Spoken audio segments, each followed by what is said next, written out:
여러분, 이 세상에 살아갈 때에 가장 강력한 무기가 있죠. 여러분, 이 땅을 살아갈 때에 여러분 나름대로 경쟁력이 있다면 뭐가 있습니까? 한번 생각해 보십시오. 뭐 저처럼 외모입니까? 아니면 재력입니까? 돈이 많으세요? 아니면 건강하시거나 또는 머리가 좋으시거나 어떤 경쟁력이 있을 거 아닙니까? 여러분 이 땅을 살아갈 때에 정말 여러분의 무기가 될 만한 거 뭐가 있습니까? 뭐가 있을까요? 네, 한번 생각해 보십시오. 근데 어떤 분은 그 무기가 세상 사람들이 갖고 있는 것을 그대로 갖는 거, 그들이 가지고 있는 것을 내가 갖는 것이 이 땅을 살아갈 때 나의 경쟁력이다, 이렇게 생각을 하셔서 그들이 갖고 싶어 하는 것을 그대로 쫓아가시는 분들도 있다는 거예요. 성경을 읽어보면 여호수아 같은 사람은요, 이제 광야 생활을 다 마치고 가나안 땅에 딱 들어가려고 하는데 이 여리고성이 딱 있는 거예요. 전투를 하려고 딱 준비하고 있는데 하나님께서 여호수아에게 나타나서 뭐라고 말씀하셨냐면, 야, 너 모든 백성에게 다 할례를 시켜라. 그래야 너 그 땅을 들어갈 수 있다. 이렇게 말씀하시면서 뭘 요구하셨냐면, 그동안 네가 애굽 땅에서 종살이 하면서 애굽 사람들이 잘 사니까 좋아 보이니까 애굽 사람처럼 살려고 했던 지난 날들을 다 끊어버리고 온전히 하나님의 백성으로 살아갈 것을 결단해라, 이렇게 요구하셨어요. 그때에 여호수아가 하나님의 말씀이 진리일 줄로 믿고 온 전투병력에게, 백성들에게 할례를 행했습니다. 그때 하나님께서 여호수아에게 어떤 말씀을 주셨냐면 이런 말씀을 주셨습니다. 잘했어. 그래. 너의 모든 수치가 이제 굴러갈 것이다. 그렇게 얘기해 주셨습니다. 여러분, 여호수아에게 말씀했던 이 하나님의 이 수치가 뭐냐면 다른 게 아니에요. 애굽 사람처럼 사는 게 경쟁력이다. 세상 사람들처럼 사는 게 경쟁력이다. 이렇게 생각했던 그거, 여러분, 그것이 수치라고 보신 거예요. 하나님은 그것이 이 땅을 살아갈 때 세상 사람들처럼 잘 되게 하기 위해서 그들이 갖고 있는 것들을 내가 갖고 있는 거, 가지려고 하는 거, 여러분, 그것을 승리의 무기로 본 게 아니라 수치로 보셨어요. 우리가 이 땅을 살아갈 때 어떤 것을 갖느냐, 굉장히 중요한 문제죠. 다윗은 사무엘상 17장에서 이렇게 얘기합니다. 블레셋 사람에게 이르되 너는 칼과 창과 단창으로 내게 나아오거니와 나는 만군의 여호와의 이름 곧 네가 모욕하는 이스라엘 군대의 하나님의 이름으로 내게 나아간다. 여러분, 다윗은 칼과 창과 단창이 아닌 만군의 여호와의 이름이 자기가 이 땅을 승리하는 무기로 본 거예요. 독특한 사람이죠. 저는 목회하면서 신앙생활하면서 그런 사실들을 많이 확인할 때가 있습니다. 이 교회 안에서는 능력 있는 분들이 참 많은 것 같은데 이 세상 속에는 능력 있는 분들이 여기서 얼마나 있을까? 교회 안에서는 마치 정말 다 갖고 있는 분들처럼 보이는데, 경건한 분들인 것처럼 보이는데 세상 밖으로 나가면 정말 능력 있는 분들이 몇 분이나 계실까? 한번 생각해 보십시오. 지난 한 주간 여러분 이렇게 세상살이 하면서 많은 사람들을 만났죠. 그러니까 만났던 많은 사람들 가운데에 혹시 야, 저 사람 참 멋진 크리스찬이구나, 나도 참 저렇게 되었으면 참 좋겠다, 이런 그렇게 생각이 드는 사람 지금 금방 생각나는 사람 있습니까? 여러분, 한 주간 살아가면서 그런 사람이 지금 머리에 딱 떠오르는 사람이 있어요? 여러분, 쉽게 생각나지 않는다면 문제라는 거예요. 왜냐하면 통계적으로 4명 중에 1명이 크리스찬이에요. 그러니까 여러분이 지난 한 주간 동안 10명을 만났다면 몇 명이 크리스찬이에요? 계산이 안 되시죠? 네. 2명. 2명이 10명 중에 2명은 크리스찬이라는 말이에요. 참 본받을 만하다, 괜찮다, 그런 크리스찬이 떠오르지 않는 것이 왜 문제인가 하면 내 모습이 다른 사람에게도 그렇게 비추어지고 있다는 사실 때문이에요. 제가 7월을 맞이해서 세상 속에 능력 있는 그리스도인이 되려면 이라고 하는 주제를 가지고 여러분과 함께 말씀을 나누고자 합니다. 오늘 첫 번째 시간으로 세상의 이정표가 되어주는 그리스도인이라는 제목을 가지고 여러분 말씀을 나눌 때에 여러분이 세상 가운데에 능력 있는 이정표가 되시기를 축원합니다. 많은 사람들에게 길을 제시하는 그런 삶을 살아갔으면 참 좋겠습니다. 제가 읽은 글 가운데 김구 선생의 글이 이런 글이 있습니다. 눈 덮인 길을 걸어갈 때 내 발걸음 하나도 어지럽히지 마라. 오늘 내가 가는 이 길은 뒷사람의 이정표가 될 것이다. 제가 이 글을 참 좋아하는데 김구 선생님이 걸었던 그 길을 어지럽히지 말라는 거야. 많은 후배들이, 후손들이 그 길을 보고 민족의 길을 걷게 될 것이고 애국의 길을 걷게 될 것이라는 거예요.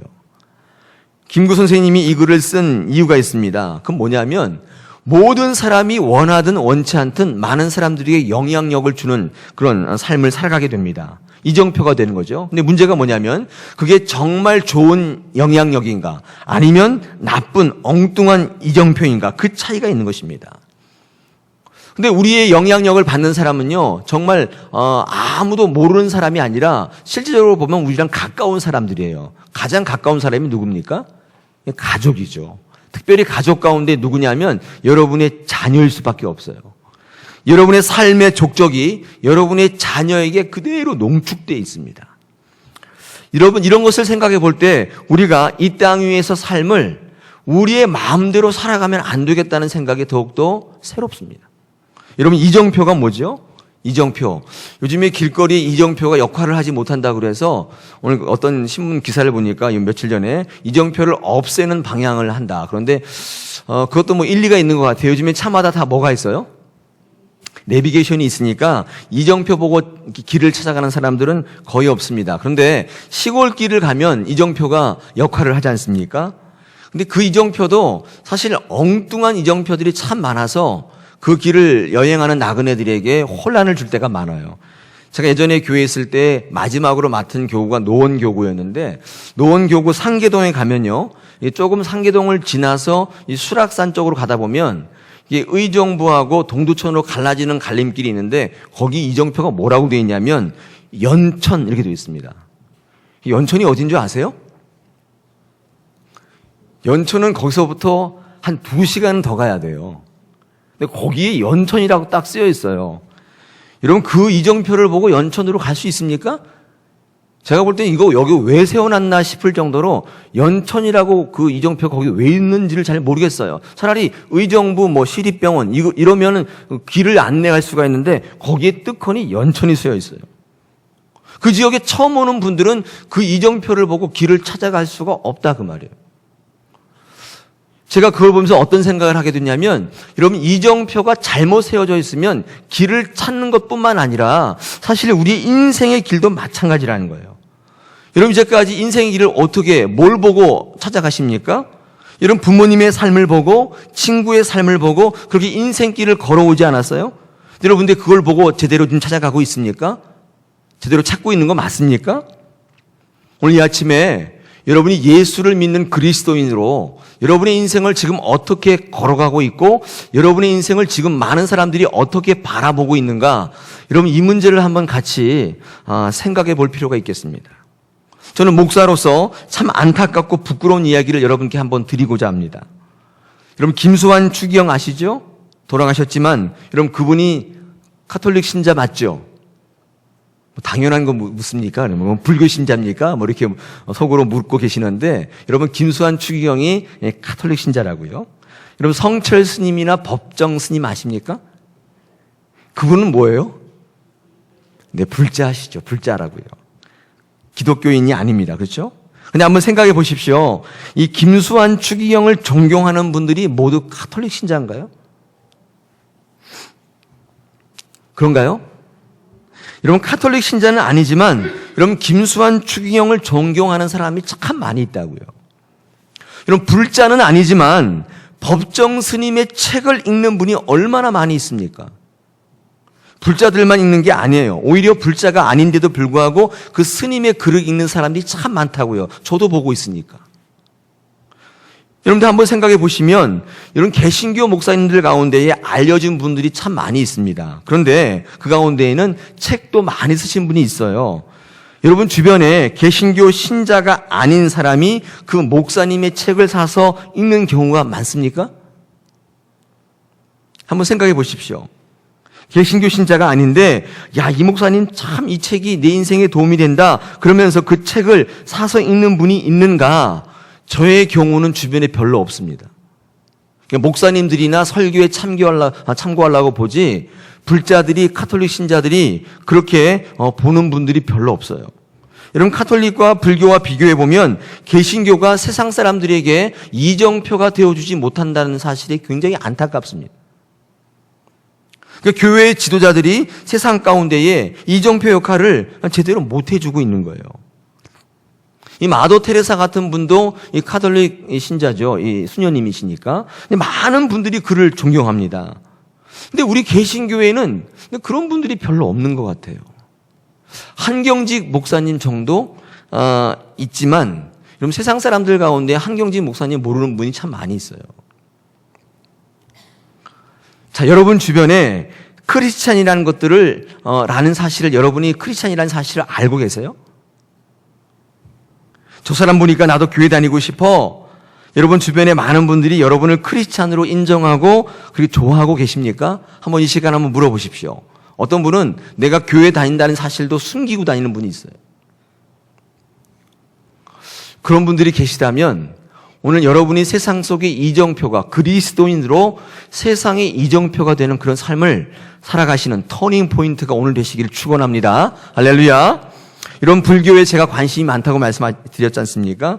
이런 불교에는요, 인생의 길을 밝히고 이정표가 되어준다는 그런 고승들이 많이 있습니다.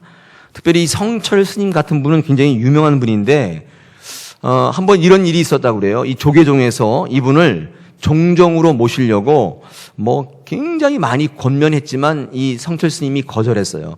이 성철 스님은 이 조그만 암자, 해인사의 조그만 암자의 이 평생 동안 있으면서 이 세속에 내려오지 않는 분으로 굉장히 유명하지 않습니까? 너무 이제 그 명성이 있다 보니까 이 조계종에서 그러면 이름만 좀 빌려달라. 이름만.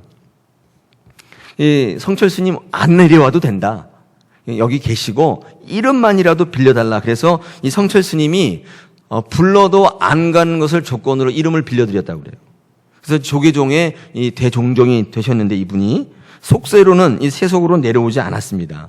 많은 기관들이 대종종인데 얼굴 한번 안 비치니까 그분의 설법을 듣고 싶다 그래가지고 많이 찾아오고 기자들이, 방송국의 기자들이 인터뷰를 하러 많이 왔다고 그래요. 하도 많이 오니까 이 성철 스님이 이 찾아온 방송국의 이 신문사들의 기자를 향해서 이렇게 이야기했다고 그럽니다. 이것 보시오, 기자 양반. 내가 내려가는 게 어려워서 안 내려가는 줄 아시오? 그렇죠. 칭찬받고 박수받고 대접받고 어려울 게 없죠. 이렇게 말씀하시더라는 거예요. 그런데 내가 왜 안 내려가는가? 부처를 따르는 많은 불자들에게 이 세속과 어떻게 인연을 끊고 살아야 되는 것인지, 그래서 이 부처의 가르침 속에서 어떻게 살아가야 되는지 내가 이정표가 되어주기 위해서 그러는 것이니 방해하지 마시오. 그렇게 대답했다는 거예요. 여러분, 이 성철 스님이라는 분을 이렇게 아시는 분은 아시지만 10수년 동안 이 2평짜리 암자에서 안 나왔어요. 여러분, 2평에 거기 앉아서 10수년간 밖에 안 나왔어요. 음식물과 오물을 이렇게 바꾸면서 그 안에 사셨다 그 말이에요. 15년 동안 누워보지를 않았대요. 병만 보고 수행을 했다는 거예요. 특별히 금강산에서 돛 닦을 때는 자기의 육신의 어머니가 찾아왔는데 깊은 산속으로 도망치면서 돌을 던지면서 도망치면서 철저하게 속세와는 이 세속과는 인연을 끊었단 말이에요. 왜 그랬다고요? 이게 왜 그런 거예요? 자신이 이정표가 되어주는 삶을 살아가기 위해서라는 거예요. 여러분, 이것이 맞고 틀리고는 좀 이따 얘기하겠지만 중요한 것은 여러분 이분의 삶, 이분의 행동 하나하나가 많은 불자들에게 이정표가 될 수 있다는 것을 그가 인식하며 살아갔다는 게 중요한 거예요. 우리 예수 믿는 분들이 그렇게 살아가는 분이 있어요? 내가 세상 속에서 이런 행동을 하나 하면 많은 세상 사람들에게, 크리스찬들에게 어떤 이정표가 될 것인지를 인식하며 살아가고 있는가 그 말이에요. 너무 이기적인 삶을 우리는 어쩌면 살아가고 있을지 몰라요. 자, 그런데 더 중요한 게 있습니다. 어떤 이정표가 되어 주어야 하느냐, 이 문제입니다. 여러분, 오늘 제가 성철 스님의 이야기를 했는데, 여러분, 세속의 삶을, 인연을 끊고 살아가는 게 과연 이 땅을 살아가는 많은 사람들에게 제시할 만한, 제시해야 되는 이정표입니까? 우리가 한번 기독교적인 관점에서 한번 살펴볼 필요가 있죠. 제가 오늘 여러분에게 소개한 이 본문, 이 마태복음 17장은 유명한 본문입니다. 이 변화산상에서의 이 변화를, 이 체험을 적어놓은 기사입니다. 한번 여러분 이 본문을 많이 보셨을 텐데 내용이 그런 거죠. 베드로가 야고보 요한과 함께 예수님을 모시고 이 산에 올라갔는데 거기가 너무 좋은 거예요. 왜 좋나고 봤더니 예수님의 얼굴이 해같이 빛나면서 옷이 빛과 같이 휘어지더라는 거예요. 신비한 체험한 거죠. 기적 같은 체험이 일어난 거예요. 더욱이 예수님이 유대 민족들이 그렇게 만나기를 원했던 모세와 엘리야하고 이야기를 하고 있는 거예요. 이걸 본 거예요. 너무 좋은 거예요, 거기가. 오늘 본문 4절에 보니까 뭐라고 되어 있습니까? 4절 한번 보십시오. 베드로가 예수께 여쭤와 이르되 주여 우리가 여기 있는 것이 좋사오니 만일 주께서 원하시면 내가 여기서 초막 셋을 짓되 하나는 주님을 위하여 하나는 모세를 위하여 하나는 엘리야를 위하여 하리다. 그렇게 베드로가 고백하고 있죠. 여러분 5절 첫머리에 뭐라고 되어 있습니까? 말할 때에 이렇게 되어 있죠. 여러분 뭐를 말한다는 거예요? 무슨 말을 했다는 거예요? 그러니까 여기가 좋다는 말을 할 때에 그런 뜻입니다. 여기가 어떤 곳이에요? 그것이 어떤 곳이에요? 예수님이 변화되어서 모세와 엘리야를 만나는 그 거룩한 곳, 그곳입니다. 완전히 세상과는 구별되는 그곳. 여러분 왜 베드로가 여기가 좋사오니 했습니까? 이 말을 할 때에 베드로가 어떤 심정이었어요? 이런 심정이었다고요. 주님, 저 세상에 내려가 봐야 죄 짓는 일밖에 더 있습니까? 로마의 식민지고 열심 당원들이 있고 재수 없는 바리새인들 득실되고 있는 그곳에 가지 말고 세상을 떠나서 이 변화산상에서 우리끼리 초막 짓고 영원히 살면 안 되겠습니까? 그 말을 한 거예요. 그 말을 할 때 어떤 일이 있었어요? 5절에 보니까 호련히 빛난 구름이 덮이더니 하늘에서 무슨 소리가 들려요? 이런 소리가 들리는 거예요. 이는 내 사랑하는 아들이요. 이가 누구예요? 예수님이죠. 이는 내 사랑하는 아들이요. 내 기뻐하는 자니 너희는 누구예요? 제자들이죠. 야고보, 베드로, 요한. 그의 말을 들으라 하시니라. 여러분 그의 말, 이 누구의 말이에요? 예수님의 말을 들으라 하시니라. 이런 음성이 들려온 거예요. 여러분들 이는 내 사랑하는 자여 내 기뻐하는 자다. 이 말씀이 들려왔는데 여러분 이것도 중요한 말씀이지만 그 다음이 중요해요. 그 다음에 뭐라고 그랬어요? 거기에 머무르지 말고 그의 말을 들으라. 그렇게 말씀하신 거예요. 신비한 체험에 기적 같은 현실에 머물러 있으면 안 된다는 거예요. 모세와 엘리야를 만났냐? 그렇다면 그 영성을 가지고 변화산에 머물 생각하지 말고 어디로 가라는 거예요? 너의 삶의 자리로 가라는 거예요. 여러분 6절, 7절 읽어보면 그러죠? 제자들이 듣고 엎드려 심히 두려워하니 예수께서 나와서 그들에게 손을 대시며 이르시되 일어나라. 두려워하지 말라 하시니 9절에 보니까 그들이 산에서 내려왔다. 이렇게 되어 있어요. 여러분 생각해 보십시오. 그 변화산에서 사는 게 더 거룩한 삶이지 않을까요? 죄짓지 않고 모세와 엘리야와 같이 더 이상적인 그들과 함께 이상적인 삶을 살 수 있는 것이 그 변화산상 아닐까요? 그런데 왜 주님은 우리에게 그 거룩한 곳, 죄짓지 않는 곳을 내려오라고 말씀하셨습니까? 이유가 뭡니까? 이유는 간단합니다. 왜요? 그것이 그 변화산상에서 베드로, 야고보, 요한, 예수님 끼리끼리 거룩한 삶을 사는 게 이 땅을 살아가는 그리스도인의 정체가 아니기 때문에 그것이 이 땅을 살아가는 그리스도인이 보여줄 이정표가 아니기 때문에 우리 기독교는 불교가 좀 달라요. 우리는 세속으로 내려와야 돼요. 그래서 그 가운데 하나님이 우리를 통해서 뭐라고 말씀하시는지를 세상 사람들에게 삶으로 보여준다 그 말이에요. 많은 사람들이 영성을 추구하는 곳이 사람이 없는 곳이라고 생각해서 자꾸 산속으로 올라가시는데 여러분 그게 아니에요. 우리 기독교의 영성은 내 삶의 자리입니다. 그래서 세상 속으로 반드시 내려와야 돼요. 그래서 내 가정 안에 들어가야 되고 내 직장 속으로 들어가야 되고 이 사회 속에서 역사성과 책임성을 가지고 이 나라를, 이 땅을 하나님의 나라로 바꾸어 가는 것이 우리가 추구하는, 우리가 가르쳐야 되는 이정표예요. 세상을 떠나는 영성이 아니라고요. 세상 한복판에서 살아내야 하는 것입니다. 그러므로 우리 기독교의 이정표는 무엇을 가르쳐주는 이정표인가? 여러분, 이 세상 사람들에게 우리가 어떤 길을 알려주는 이정표의 삶을 살아야 됩니까? 어떤 것입니까? 저는요, 영생의 길을 보여주는 이정표여야 한다는 생각을 갖고 있습니다. 한번 따라해 보겠습니다. 기독교인들이 가르쳐줘야 되는 이정표는 영생의 길을 보여주는 이정표여야 한다. 할렐루야. 여러분이 이제 세상 밖에 나가서 이렇게 길가에 뚝 서 있으면 이렇게 손을 딱 내밀고 손을 딱 내밀면 이정표가 되지 않습니까? 요 끝이 어디여야 한다는 거예요? 영생의 길이어야 한다는 거예요. 여러분의 삶의 모습이, 여러분의 삶의 지향점이, 여러분의 생각이, 관점이 많은 사람들에게 그것을 보여주어야 하는 거예요. 자, 그런데 이 영생을 보여주는 이정표를 어떻게 여러분 보여줄 수 있습니까? 어떻게 할 수 있습니까? 어떻게 할 수 있어요? 많은 분들이요, 기독교가 착하게 살고 청렴하게 살아감으로 깨끗함을 보여주는 종교, 그렇게 하면 될 거라고 생각하지만 여러분, 그거 아니에요. 그게 중요하지 않다는 게 아니라 여러분, 그렇게 해서는 영생의 길을 보여줄 수가 없어요. 여러분, 윤리도덕은 다른 종교에서도 보여주는 이정표입니다. 여러분, 그러나 기독교는 그걸 뛰어넘어야 돼요. 그래야 영생을 보여줄 수 있어요. 여러분의 삶이 그저 윤리도덕적으로 깨끗하고 착하게 살면 영생의 길을 보여주는가, 그 이정표가 될 수 있는가? 아니라는 거예요. 그렇게 할 수가 없어요. 나를 따라오면 영생을 얻을 수 있다. 여러분, 이것을 보여주려면 어떻게 해야 돼요? 어떻게 해야 됩니까? 어떤 삶을 살아야 돼요? 말씀에 근거한 하나님이 기뻐하는 삶을 살지 않으면 절대로 길 한복판에서 손을 이렇게 한다고 해서 영생의 길을 보여줄 수가 없어요. 제가 몇 년 전에 이 목회와 신학이라고 하는 기독교 잡지에서 이런 글을 읽은 적이 있습니다. 이 전문 직종이라고 하는 직업이 있지 않습니까?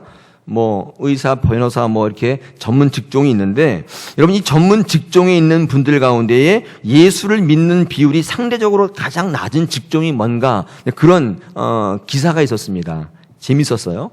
뭔 것 같아요? 뭐인 것 같아요? 전문 직종 가운데 예수를 가장 믿기 어려운 직종이 어떤 직종인 것 같아요? 거기 그래 보니까 의사라고 되어 있습니다. 의사. 이유가 뭔가 봤더니 그런 통계가 이 진료 현장에서 비롯된 거라는 거예요. 내용이 이런 겁니다. 이런 거예요. 병원에서 이 삶과 죽음이 교차되는 이 병원의 진료 현장에서 일하는 의사들이 뭘 보냐면 죽음을 가장 겁을 내는 사람들이 바로 기독교인들이라는 거예요. 건강에 대한 염려가 가장 많은 사람들이 이 기독교인이라는 거예요. 어저께 진료했는데 또 그 다음날 찾아서 이거 잘못된 거 아니냐고 묻는 사람들 보면 대부분 기독교인이라는 거예요. 죽음에 대한 공포와 삶에 대한 집착이 어떤 종교인들보다 더 강하다는 거예요. 그러니까 편안하게 죽음을 받아들이는 것이 가장 힘들어하는 사람들 가운데 한 사람이 기독교인이라는 거예요. 이 의사들이 이 병원 진료 현장에서 그걸 보는 거예요. 그러니까 그리스도인들이 말하는 이 천국과 영생에 대해서 의사들이 믿기가 어려운 거예요. 정말 그걸 믿는 사람들이 많나, 그리스도인들이? 그런데 왜 이렇게 무서워하나? 왜 이렇게 다른 사람들보다 왜 이렇게 더 집착을 하나? 여러분, 성경에서 말하는 확실한 사생관을 갖지 않으면 우리가 아무리 가르친들 영생을 제시할 수 있어요? 그런 이정표되는 삶을 살 수 있습니까? 그럴 수 없다는 거예요. 여러분, 성경을 통해서 한번 확인해 보십시오. 아브라함이 자기의 100세에 난 아들 이삭을 바치라고 할 때 고민하며 갈등하며 이삭을 바쳤습니까? 성경을 보십시오. 전혀 망설이지 않습니다. 창세기 22장 3절에 보니까 이렇게 되어 있어요. 그 명령을 받은 이후에 아침에 일찍 일어났다, 이렇게 되어 있어요. 어떻게 그렇게 할 수가 있어요? 100세에 낳은 아들을 바치라고 하는데 그 명령을 받자마자 그 다음날 아침 일찍 일어나서 그 아들을 제물로 바치려고 끌고 갈 수 있어요? 어떻게 그럴 수 있어요? 만약에 아브라함이 정말 그랬다면 이건 어디서부터 나온 거예요? 이게 한 가지예요. 전능하신 생명의 주관자 되신 하나님을 확실하게 믿었기 때문이에요. 로마서 4장 17절에 18절로 이 아브라함의 믿음을 소개하고 있지 않습니까? 이렇게 되어 있습니다. 로마서 4장 17절로 18절, 여러분 한번 찾아보실 필요가 있어요. 왜? 아브라함의 신앙인데 여러분의 신앙이 되어야 합니다. 한번 찾아보십시오. 성경 있는 분들 로마서 4장 17절로 18절입니다.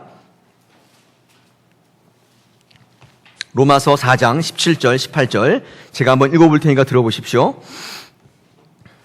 자, 기록된 바, 내가 너를 많은 민족의 조상으로 세웠다 하심과 같으니 그가 믿은 바 하나님, 그건 누구예요? 아브라함입니다. 그가 믿은 바 하나님은 죽은 자를 살리시며 없는 것을 있는 것으로 부르시는 이신이라. 18절, 아브라함이 바랄 수 없는 중에 바라고 믿었으니 이는 내 후손이 이가 되리라 하신 말씀대로 많은 민족의 조상이 되게 하려 하심이라. 여러분, 아브라함이 이삭을 바치라 할 때 왜 망설이지 않았어요? 이런 신앙이 있었다는 거예요. 이 신앙 때문에 그는 많은 사람들에게 이정표가 되어주는 삶을 지금 살고 있다는, 죽었지만 그는 살고 있어요. 여러분, 사도 바울의 고백도 한번 들어보십시오. 우리 빌립보서 한번 찾아보겠습니다. 1장 우리 빌립보서로 한번 가보겠습니다. 1장입니다. 성경 있는 분들은 좀 찾아주세요. 귀찮죠? PPT를 준비하지 않았습니다. 여러분 찾아보시라고. 빌립보서 1장입니다. 1장 20절로 24절인데 제가 한번 읽어보겠습니다. 이 사도 바울의 사생관은 어떤 거였는가? 그가 왜 이 땅에 많은 사람들에게 이정표가 되는 삶을 살 수 있는가? 빌립보서 1장 20절 읽겠습니다. 나의 간절한 기대와 소망을 따라 아무 일에든지 부끄러워하지 아니하고 지금도 전과 같이 온전히 담대하여 살든지 죽든지 내 몸에서 그리스도가 존귀하게 되게 하려 하나니 이는 내게 사는 것이 그리스도니 뭐가 유익하다고요? 죽는 것도 유익함이라. 그러나 만일 육신으로 사는 이것이 내 일의 열매일진데 무엇을 택해야 하는지 나는 알지 못하노라. 내가 그 둘 사이에 끼었으니 차라리 세상을 떠나서 그리스도와 함께 있는 것이 훨씬 더 좋은 일이라 그렇게 하고 싶으나 내가 육신으로 있는 것이 너희를 위하여 더 유익하다. 할렐루야. 여러분, 사도 바울은 죽음을 뭐라고 생각하고 있어요? 난 죽는 게 더 좋다는 거예요. 나는 가는 게 더 낫다는 거예요. 내가 살아있는 거는 바로 너희들 때문이라 이렇게 고백하고 있습니다. 여러분, 23절에 하반절에 이런 말씀이 있잖아요. 차라리 세상을 떠나서 그리스도와 함께 있는 것이 훨씬 더 좋은 일이다 이렇게 되어 있는데, 여러분이 훨씬이라고 하는 말이 우리 한글에는 딱 한 번 나와 있지만 여러분 헬라어 원문에는 이게 3번 반복되어 있어요. 이렇게 되어 있어요. 폴로, 가르, 말론, 크레이손. 이 폴로란 말이 뭐냐면 very much예요. very much라는 뜻이고, 가르라고 하는 헬란 말은 indeed 그런 뜻이에요. 그 다음에 말로는 more의 뜻이고, 이 크레이소는 better의 뜻이에요. 여러분, 이 말이 3번, 4번 반복되어 있어요. 훨씬 좋다는 거예요. 나 빨리 불러주세요. 나 천국 가고 싶어요. 나 개인적으로 볼 때 죽는 게 더 좋아요. 그런데 내가 개척한 교회 사람들을 볼 때는 내가 여기 있는 게 더 낫겠다. 여기 사도 바울의 이 사생관입니다. 사도 바울은 죽음에 대한, 천국에 대한 확실한 뭐가 있었어요? 믿음이 있었다는 거예요. 사랑하는 여러분, 우리 그리스도인들이 세상에 보여줄 많은 이정표가 있지만 그 중에 우리가 보여주어야 할 확실한 이정표가 있다면 뭐예요? 삶과 죽음에 대한 정확한 자세예요. 분명한 자세. 믿음이에요. 확신이라고요. 여러분, 그러실 수 있겠어요? 제가 만나본 많은 그리스도인들, 저를 포함해서 이 삶과 죽음의 이 집착이 큽니다. 진짜 커요. 천국을 믿고 있다고 보기 어려울 정도로. 제가 오늘 설교 시간에 이런 말씀을 드리지만 저는 설교 시간에 늘 이런 얘기 하지 않습니까? 믿음, 승리, 행복한 삶, 이런 주제로 얘기를 많이 했는데, 여러분, 오늘 주일에는요, 이 죽음에 대해서 잠깐 한번 생각해 보는 시간을 좀 갖고자 합니다. 여러분, 이 죽음이라고 하는 거, 우리 항상 우리 곁에 있습니다. 그렇지 않습니까? 가까이 있어요. 이 죽음에 대한 정의를 여러 가지로 내릴 수 있지만, 제가 읽어본 이 헨리 나우엔의 글에 이 죽음의 정의를 아주 독특하게 내린 글이 제가 좀 소개해 볼 텐데 한번 들어보십시오. 죽음이 굉장히 리얼하게 와닿아요. 죽음이란 뭐냐? 헨리 나우엔이 이렇게 얘기합니다. 첫 번째, 죽음이요, 여러분의 일을 누군가 맡는 거라는 거예요. 이렇게 있다가 갑자기 죽으면 여러분 대신에 누군가 그 일을 맡아요. 여러분 아버지로서 자녀를 키우는데 여러분만 하실 수 있을 것 같아요? 여러분이 딱 죽고 나면 그 자리에 누군가가 와서 그 일을 또 맡아요. 장사하시는데, 사업하시는데 여러분이 딱 없어지면 그거 망할 것 같아요? 아니에요. 누군가가 딱 맞는다고요. 제가 죽으면 이 자리에 다른 목사님이 오시겠죠? 그 헨리 나우엔의 죽음의 정의를 읽는데 너무 리얼한 거예요. 내가 죽으면 안 될 것 같지만 누군가가 그 자리를 떠맡게 된다는 거예요. 그러므로 우리 그리스도인들은 천년 만년 살 것처럼 그렇게 아나무인으로 살아서는 안 돼요. 내 삶의 자리가 얼마나 귀한가 감사하며 사셔야 한다 그 말이에요. 헨리 나우엔이 두 번째 죽음을 이렇게 정의합니다. 죽음은 누군가가 내 서랍을, 내 금고를, 옷장을 열어보는 것이다. 여러분, 우리가 딱 죽으면요, 누군가가 여러분의 서랍을 열어봅니다. 여러분 통장을 열어보고 여러분의 일기장을 열어본단 말이에요. 그렇지 않아요? 제 동생이 죽었다고 말씀드렸잖아요. 동생이 죽고 나니까 그 일기장, 그 수첩을, 그 목회 일지를 제가 다 열어봤어요. 제 동생이 살아있다면 감히 그걸 어떻게 열어봐요? 죽음이 뭐예요? 여러분의 서랍을 누군가가 열어보는 거예요. 그러므로 비밀스러운 인생의 서랍을 만들지 마셔야 돼요. 하나님 앞에 떳떳하게 살아가셔야 된다고요. 이게 그리스도인이 갖고 있는 사생관일 수밖에 없다는. 세 번째, 여러분 이 헨리 나우엔이 뭐라고 얘기했냐? 죽음은요, 누군가가 여러분의 옷을 벗기는 것이다. 저는 예전에 있는 교회에서 장례를 150번 했습니다. 장례 가보면요, 옷을 다 벗겨요. 빨가 벗깁니다. 하나도 남김없이 다 벗겨요. 누군가가 여러분 자녀가 아니에요. 여러분 배우자가 아니에요. 알지 못하는 이상한 사람이 여러분의 오늘 빨가 벗겨요. 알코올로 다 닦는다고요. 여러분 옷을 벗긴다는 건 뭐예요? 자존심이 무너지는 거예요. 이 옷을 홀딱 벗는다는 건 그런 거 아니에요? 죽은 뒤에는 자존심이 없어요. 여러분 다이애나 왕세자비 아시죠? 영국에 죽은 지 오래됐지만, 돌아간 지 오래됐지만, 그거를 제가 기억하고 있어요. 이 다이애나비, 이 왕세자비가 어디 갈 때마다 이 언론의 포커스를 받으니까 항상 어디 해외 나갈 때 전용기를 타고 가지 않습니까? 그러면 전용기 위에서 다 이렇게 손을 흔들잖아요? 이렇게 하면은 막 이렇게 멋있어 보입니까? 그러면 막 포커스, 후라시가 막 터지죠. 여러분, 그런데 이 다이애나 왕세자비가 죽었잖아요? 그래가지고 영국으로 돌아올 때는요, 어디서 나온 줄 아세요? 짐칸에서 나오더라고요. 짐칸에서, 화물칸에서 나와요. 짐짝 취급받는 거예요. 죽은 뒤에 자존심이 어디 있어요? 어떤 분은요, 이 자존심 때문에 신앙을 버리는 분이 있어요. 참 어리석은 거예요. 교회에서 교제하다가 설교하다 상처받을 수 있는데 신앙 버리시면 안 돼요. 죽은 뒤에는 자존심 없다고요. 짐짝 취급받는 거예요. 여러분 오늘 헨리 나우엔의 이 죽음의 정의를 들으셨는데 조금 다르죠? 마음에 와닿습니까? 여러분 그러면 여러분 스스로 한번 죽음에 대한 정의를 한번 내려보십시오. 제가 오늘 설교를 준비하면서 저는 이렇게 한번 내려봤습니다. 오늘 집을 나서고 오늘 다시 집으로 못 들어가는 거. 네, 이게 죽음이라는 거예요.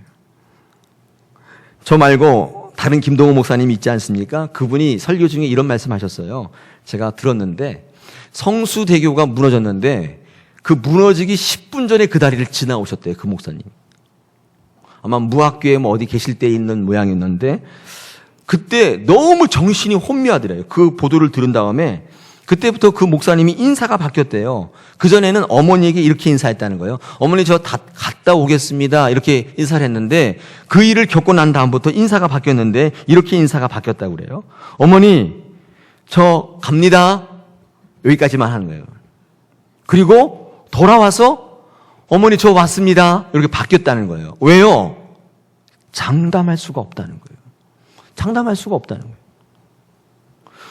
여러분 그것을 아는 분이 출근할 때 아내가 남편이 조금 싫은 소리 했다고 문 쾅 닫고 집을 나설 수가 있어요? 없단 말이에요. 없어요. 그렇게 할 수가 없단 말이에요. 왜요? 그게 마지막이 될 수가 있어요. 여러분 잘 아시는 강영우 박사 아시죠? 이 시각장애인이시면서 제가 이렇게 이력을 보니까 2001년도, 2012년도까지 미국 백악관의 국가장애위원회 정책차관보, 굉장히 높은 자리죠. 한국이 아니라 미국 백악관에, 미국 백악관 종교사회봉사 부분의 자문위원으로 오래 일하셨던 시각장애인이면서도 굉장히 높은 데 올라가셨던 분인데 이분이 68세 일기로 4년 전 췌장암 말기로 돌아가셨어요. 돌아가셨는데 독실한 크리스찬이었습니다. 근데 그가 자기 죽음을 안 다음에 이런 얘기했다고 그래요. 참 감사하다. 그러면서 하나님 앞에 기도를 드렸다는 거예요. 많은 분들이 왜 그런가 말을 들어봤더니 이런 얘기를 하시더라는 거예요. 하나님께서 가족들에게 작별 인사를 할 기회를 주셨다는 거예요. 감사하다는 거예요.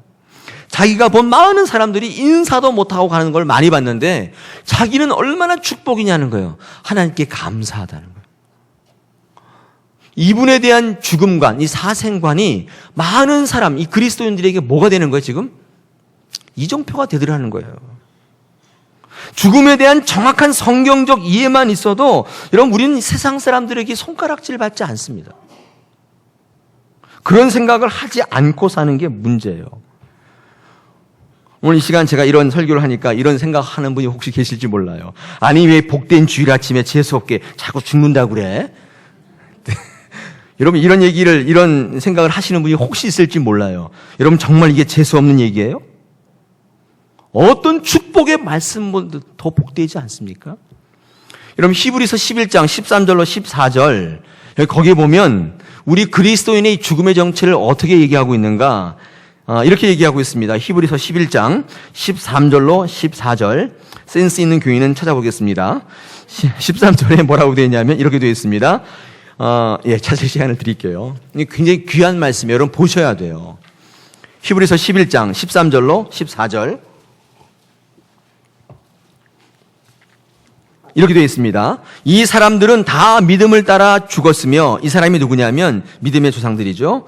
믿음을 따라 죽었으며 약속을 받지 못하였으되 그것들을 멀리서 보고 환영하며 또 땅에서는 외국인과 나그네임을 증언하였으니 14절 그들이 이같이 말하는 것은 자기들이 본향 찾는 자임을 나타냅니다. 믿음의 조상들이 어떻게 살았냐면 외국인과 나그네 의식을 가지고 살았다는 거예요. 그게 그리스도인이라는 거예요. 중요한 거는 그렇게 외국인과 나그네 같이 살았지만 엉터리로 살았냐? 그렇지 않았다는 거예요. 고린도전서 4장 16절에 사도 바울이 뭐라고 얘기하는가? 이렇게 얘기해요. 그러므로 내가 너희에게 권하노니 너희는 나를 본받는 자가 되라. 이 말씀을 오해하시면 안 돼요. 사도 바울이 내가 잘났으니까 나를 본받아라. 여러분, 그런 얘기가 아닙니다. 여러분, 여기에는 깊은 뜻이 있어요. 사도 바울이 왜 나를 본받으라고 했는가? 여러분, 요한복음 1장을 한번 찾아보십시오. 요한복음 1장으로 가보겠습니다. 요한복음 1장입니다. 1장. 여러분 35절 한번 보십시오. 요한복음 1장 35절. 사도 바울이 자기를 본받는 자가 되라. 여러분, 이 말을 이해하려면 이 요한복음을 좀 보실 필요가 있어요. 요한복음 1장 35절 제가 읽겠습니다. 또 이튿날 요한이 자기 제자 중 두 사람과 함께 섰다가 예수께서 거니심을 보고 말하되 보라. 여러분, 보라에다 동그라미 치세요. 보라, 하나님의 어린 양이로다. 세례요한이 그렇게 얘기한 거예요. 그러니까 37절 두 제자가 그의 말을 듣고 예수를 따르거늘 예수께서 돌이켜 그 따르는 것을 보시고 물어 이르시되 무엇을 구하느냐? 이르되 라삐여 어디 계시오니까 하니 라삐는 번역하면 선생이라. 예수께서 이르시되 와서 보라. 그러므로 그들이 가서 계신 데를 보고 그날 함께 거하니 때가 10시쯤 되었더라.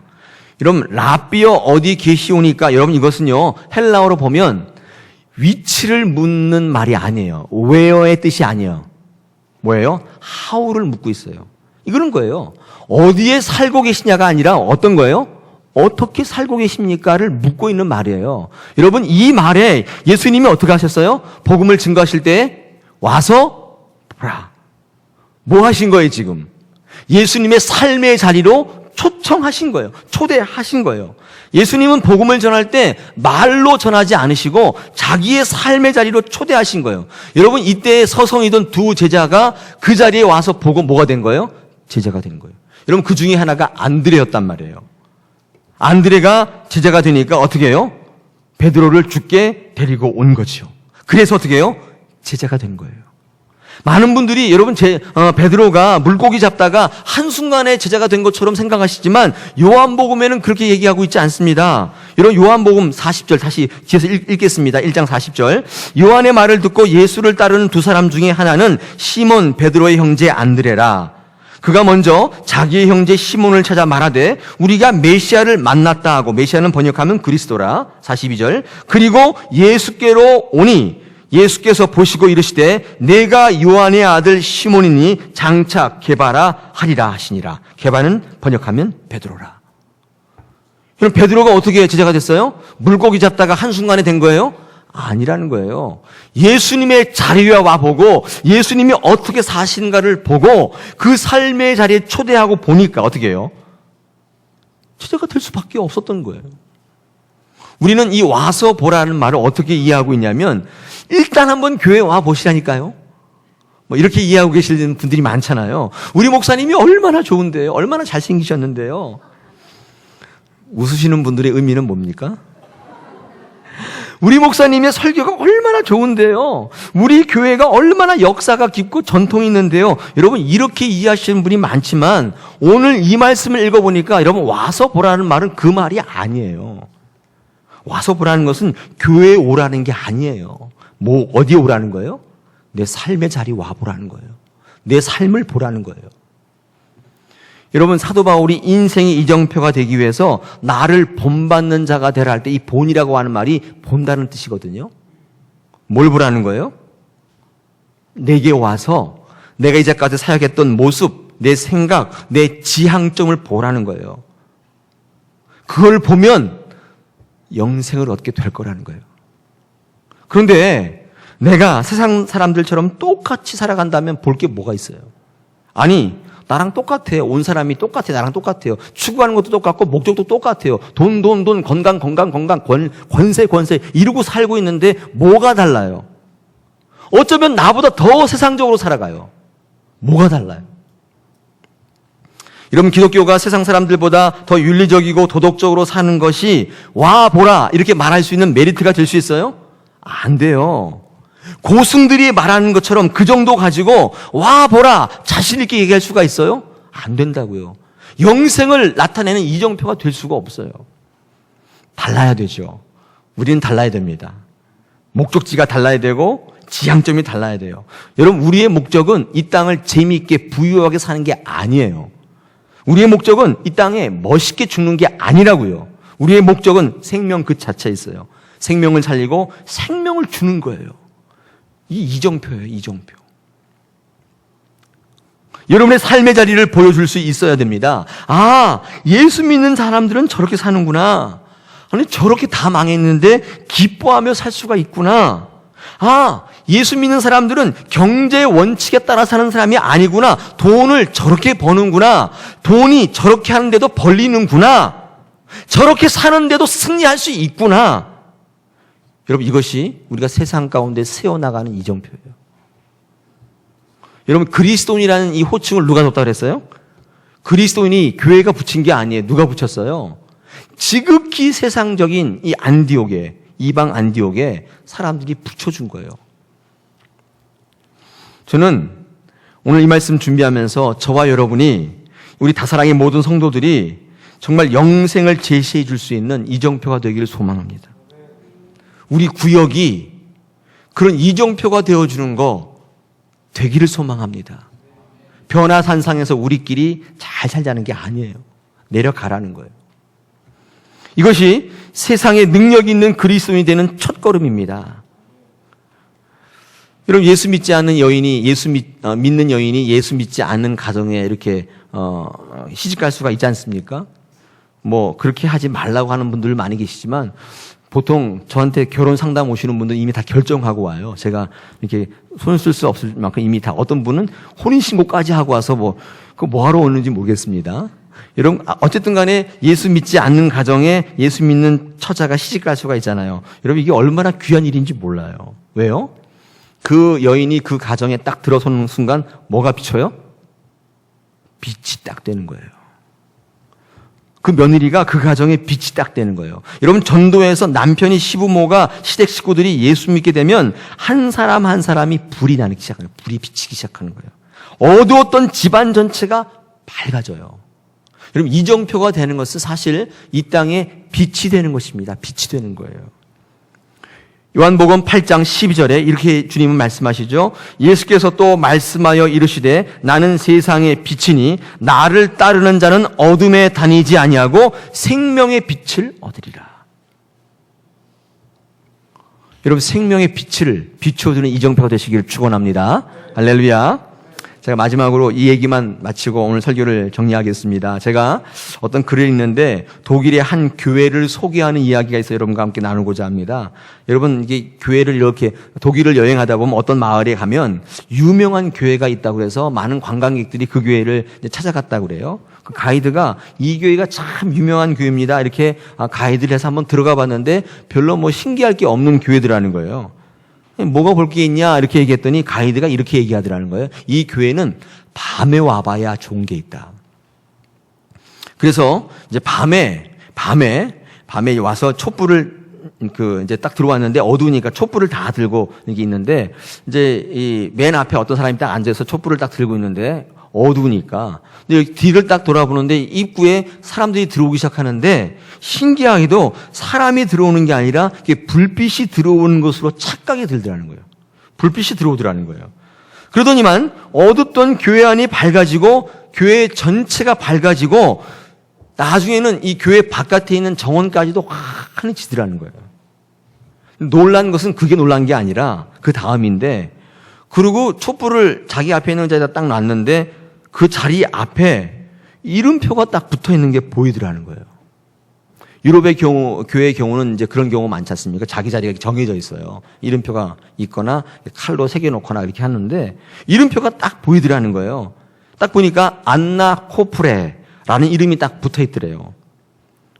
근데 이분이 이제 이거 갖고 의아해하고 있는데 이제 교회를 안내하러 나온 목사님이 앞에 서서 이런 멘트를 하시더라는 거예요. 그 자리에 앉아서 예배하던 안나 할머니가 지금 몸이 안 좋아서 불편해서 교회에 못 나오고 있다. 만약 안나 할머니가 돌아가셔서 촛불 하나가 없어지면 우리 교회와 이 세상은 그만큼 어두워지지 않겠습니까? 저는 그게 안타깝습니다. 혹시 그 자리에 앉으신 여행객 누군지 모르시지만 안나 할머니를 위해서 기도해 주십시오. 그 얘기를 하는데 거기 글을 쓴 저자가 이런 얘기를 해요. 바로 이거구나. 바로 이거구나. 내가 이 땅 위에 어떤 삶을 살아가야 되는가. 바로 이거구나.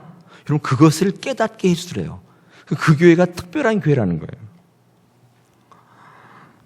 여러분, 우리 교회 주보에 보시면 맨 위에 세상 속에 능력이 있는 그리스도인이라는 영구표가 있어요. 여러분, 이것은 제가 이 교회에서 목회하는 동안 바뀌지 않는 표입니다. 영구표예요. 이 세상 속에서 능력은요, 돈 버는 게 아니에요. 권력을 얻는 게 아니라고요. 어둠 속을 헤매고 있는 갈 곳을 몰라오는 이 땅의 많은 사람들에게 생명으로 가는 이정표를 여러분이 해주시는 거예요. 여러분, 이 교회가 가지고 있는 영구표는 바로 여러분이 그 이정표가 되어주는 삶을 사는 것입니다. 할렐루야. 오늘 조금 긴 시간이었지만 여러분께서 이 말씀을 들으시고 이제 앞으로 나가서 어떠한 삶을 사시며 어떻게 인생을 계획하신가. 오늘 이 시간이 터닝 포인트가 되시기를 축원합니다. 할렐루야. 그런 귀한 시간 되시길 아울러 축원합니다.